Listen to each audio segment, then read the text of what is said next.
안녕하세요. 루트팜입니다. 생각보다 많은 시간이 흐르고 많은 결과를 만든 것 같습니다. 지금 돌이켜 생각해보면 연구하며 길을 찾아간다는 것이 어찌 왔나 싶습니다. 잘못된 정보들로 인한 혼선도 컸던 것 같습니다.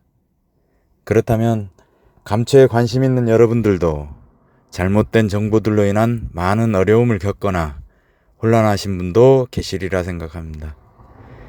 이제 루트팜은 계획했던 연구들을 마무리하고 있습니다. 감초에 대한 좀 더 정확한 정보를 말씀드리고자 하여 오늘 자리를 마련하였습니다. 정부기관에서는 신품종 감초 원감을 작년에 약전 등록을 마치고 재배 보급을 시작한 시점입니다. 아직은 그 품종 보급을 위한 모종이나 또 영양 번식을 위한 그 포복경, 번식줄기 이런 것들이 충분히 공급 확보가 되어 있지는 않은 상태입니다. 루트팜에서 조직 배양 증식에 힘을 쏟고 있다, 이렇게 말씀드릴 수 있겠습니다. 유통 과정에 대한 체계적인 확립도 되어 있지 않은 상황입니다. 그나마 제천시에서 항상 감초에 대한 관심을 많이 가지고 있는 곳이라 다행이라 생각하고 있고, 나 개인적인 표현을 하자면 아직은 쉽지 않은 흐름이다 라고 생각하고 있습니다. 먼저 이제 감초의 유통 구조는 약용 감초와 식용 감초로 이렇게 나눠져 있고, 우리나라에서 재배하는 그 국산 감초들은 지표 성분 함량이 미달이 되어서 약용 감초로는 사용하지 못한다라고 하는 인식이 팽배해 있고, 이게 이제 현실을 지배하고 있는 상황이기도 합니다. 이러한 문제를 해결하기 위한 수단으로서 이제 품종 개발 노력을 정부에서 했던 것이고, 원감이라고 하는 것이 나오게 되었던 것입니다. 또한 루트팜에서도 품종 개발을 위한 수많은 노력과 시간을 다해 왔었습니다. 모든 문제가 신품종 하나로 해결되는 것은 결코 아닙니다.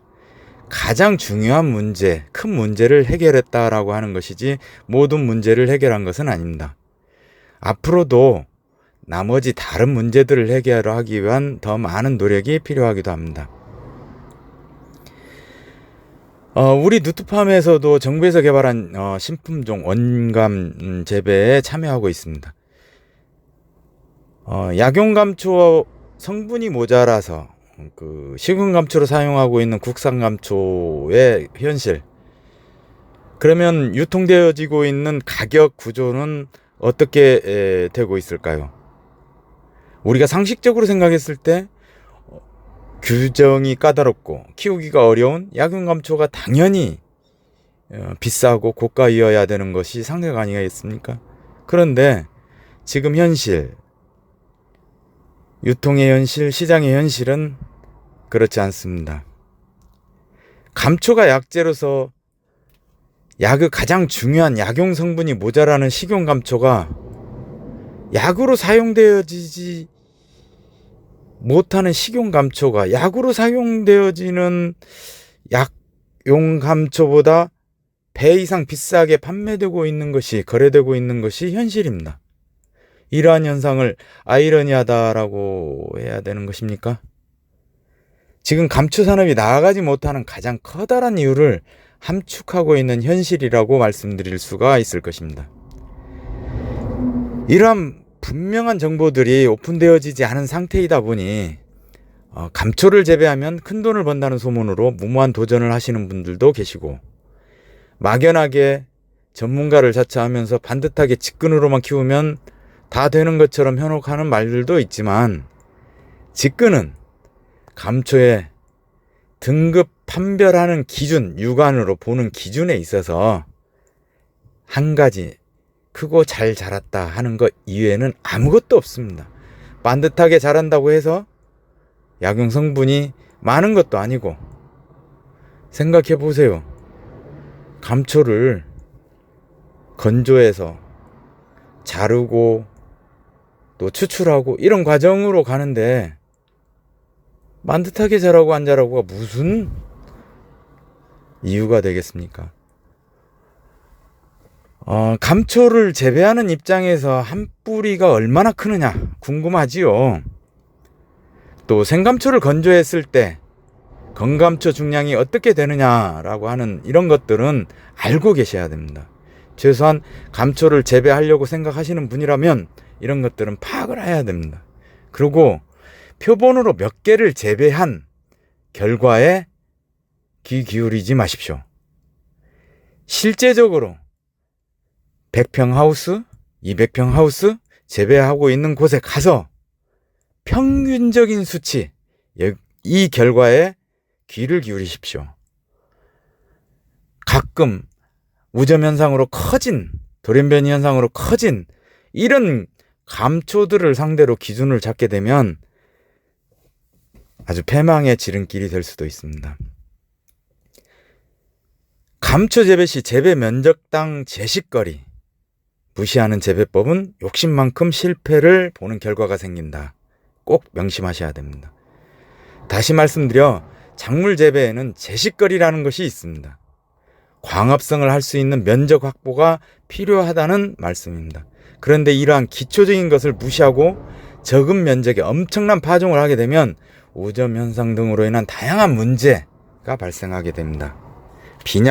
전체적인 빈약한 성장을 하게 되고 그 책임은 재배한 사람이 감당하게 되어 있습니다. 일정한 면적에서 생산되어지는 최대치가 한정되어져 있다는 것입니다. 밀식 재배법을 피하라, 이렇게 말씀드리고 싶습니다. 평균적인 생산량이 중요하다라고 말씀드리고 싶습니다. 농진청 자료 등을 찾아보고 또 책자를 뒤적거려서 제식거리라고 하는 아주 중요한 부분을 꼭 참고하시고 준수하시길 바랍니다. 감초는 거의 전량 수입한다더라. 맞습니다. 그러나 가장 중요한 첫 번째 조건은 약용 성분 함량의 충족입니다. 국산 재배로서 약용 성분 함량의 충족이 첫 번째이고 그 다음 잘 자라야 되고 그 다음 빨리 자라야 된다는 조건까지 갖추어야 합니다. 감초의 재배 방법으로는 크게 나누어서 노지 재배 그리고 시설 재배로 나눌 수 있는데 루트팜의 생각으로는 감초는 시설 재배로 가야 한다고 생각하고 있습니다. 왜냐하면 감초는 약입니다. 다른 약재와는 달리 약전에 지표 성분인 글리시리진 약용 성분의 함량을 규정하고 있습니다. 2.5% 이상 함유되어야 된다라고 이렇게 규정이 되어 있습니다. 다른 약초하고는 전혀 다릅니다. 그런데 어설픈 전문가들이 똑같은 약초의 개념으로 이해하고 생각하고 지금 현재 말들을 하고 있는 여기에 가장 큰 잘못이 또한 있습니다. 사실 엄밀히 말하면 모든 약초는 규정이 있어야 됩니다. 앞으로 방향은 모든 약초를 규정하겠다라고 하는 방향입니다만 각 나라마다 어떻게 이런 것들을 다 의견 통합을 하고 통일을 시켜 나가느냐 이런 것들이 진행되어지지 않고 있을 뿐이지 약제에 대한 방향은 이런 성분들을 규정하는 방향으로 언젠가는 가게 되어 있다. 단지 감초는 지금 그 규정이 마련되어 있고 적용되어져 있다라고 하는 것입니다. 그러면 감초는 이 지표 성분 2.5%를 함유하고 있기 때문에 다른 약초하고 같은 개념으로 똑같이 접근을 하면 안 된다라고 말씀을 드리는 겁니다. 우리가 인삼과 같은 홍삼의 사포닌 성분도 시중에서 소비자보건에서 조사한 결과를 보면 10배 이상의 차이가 나는 이런 제품들이 시중에 지금 현재 버젓이 팔리고 있습니다. 이러한 이유들이 규정이 아직 마련되어 있지 않기 때문에 그렇습니다. 또한 재배법, 말씀을 다 드리자면 끝도 없이 이제 다른 이야기로 가기 때문에 조금 다시 제자리로 돌아오겠습니다.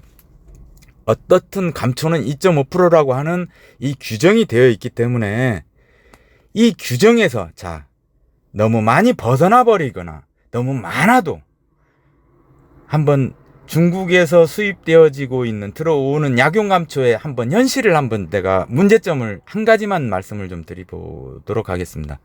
자, 2.5%를 넘기니까 중국산 약초가 좋다.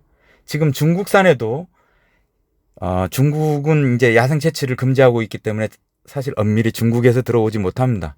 우즈베키스탄 쪽에서 들어오게 되어 있는데 이쪽에서 들어오는 약재가 거의 이제 야생 같은 경우는 참 약용 성분이 몇 배를 초과하는 것들도 부지기수로 있습니다. 반면에 또 야생이라고 해도 규정에 미달되는 것도 간혹 들어있는, 그래서 이런 것들이 다 섞여 있는 것이 현실이다. 자, 그러면 이게 무슨 문제가 있냐? 여러분들이 양약을 한번 기준으로 한번 생각해 보세요. 하루분 양약을 처방받았는데 반만 먹는다든지 몇 배가 되어서 서너 개를 한 번에 먹었다고 보면 이게 약이 되겠습니까? 독약입니다. 그러한 이유로 해서 약재라고 하는 것은 균일성, 기준을 충족하고 그 다음 균일성이 가장 중요한 것이라고 루트팜은 생각하고 있습니다. 그래서 루트팜에서 지향하는 바가 2.5%를 넘기고 루트팜에서 재배한 모든 감초는 4%면 4% 모두 균일성을 갖는, 미미한 오차를 가진 균일성을 갖는 약재를 생산하는 것이 루트팜의 종착역이고 연구의 마지막입니다. 지금 루트팜은 그 길을 위해서 줄기차게 달려왔고 그 길을 완성했다라고 말씀을 드리는 겁니다. 모르는 사람들은 이렇게 말을 합니다. 성분이 부족하면 좀 더 넣으면 되지 않느냐. 그런데 이렇게 뒤섞여서 잘려진 약재 중에 모든 약재를 다 성분 검사를 해서 감초들을 성분 검사해서 이건 모자라니까 더 넣는다. 이건 현실적으로 불가능한 겁니다. 있을 수도 없는 얘기고 잘 알지 못해서 하는 말일 수 있고요. 또 국산 감초가 2.5%를 넘기지 못하면 오히려 안전하니까 국산 감초 그냥 이게 더 낫지 않느냐, 이런 또 참 할 말 없는 말씀을 하시는 분도 있습니다. 또 전문가라고 자청하는 사람도 이런 말을 하는 사람도 또한 있습니다. 어찌됐든 감초는 노지재배와 시설재배와 노지재배로 나누어 있는데 우리 루트팜이 시설재배를 추구하는 방향은 이러한 가장 중요한 이유로 해서 첫 번째 이유가 있고, 그 다음에 그러면 노지재배는 어떤 문제가 있느냐? 노동력, 또 환경, 그리고 기후변화에 따른 여러 가지 문제들, 뭐 2년 이렇게 재배, 3년 이렇게 재배하는데 2년 3년 동안 기후가 잘 환경이 맞춰주기를 뭐 고사를 지낼 수도 없는 문제 아니겠습니까? 이런 운에 맡기는 농업은 피해야 된다. 또한